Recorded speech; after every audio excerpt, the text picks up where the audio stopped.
Areál dílen střední školy automobilní v Ústí nad Orlicí-Hilvátech opět praskal ve švech. Tradiční ústecký autosalon lákal tentokrát na stroje pocházející ze země vycházejícího slunce. Letos je Japonsko, no a zvolili jsme ho proto, protože jsme v podstatě v minulých ročnících procestovali nejen Evropu, Francii, Itálii, Československo, sever, Švédsko, ale loni Ameriku. Obdivovat jste mohli starší i novější modely automobilů či motocyklů. Z těch motocyklových rarit jsou to určitě šestiválcové Hondy, které stojí za mnou, a z takových těch strojů Nissany 300 ZX, jo, opravdu stroje, které normálně nevidíme na silnicích. Prohlédnout jste si mohli i známé vozítko Velorex. Opodál stály nákladní automobily. Našly se mezi nimi i ty, kterých je vyrobeno pouze několik desítek kusů. Prezentovány byly ukázky modelářských klubů.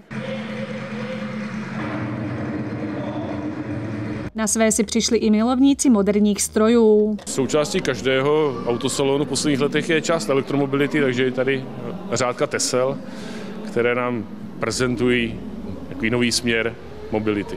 Role řečníka se ujal Jiří Vlk, který se do povědomí dostal díky tomu, že před zhruba 7 lety objel zeměkouli elektromobilem za 80 dní. Na autosalonu představil svůj vůz. To je Tesla Roadster. Je to první vlastně elektromobil, který se začal vyrábět od Tesly.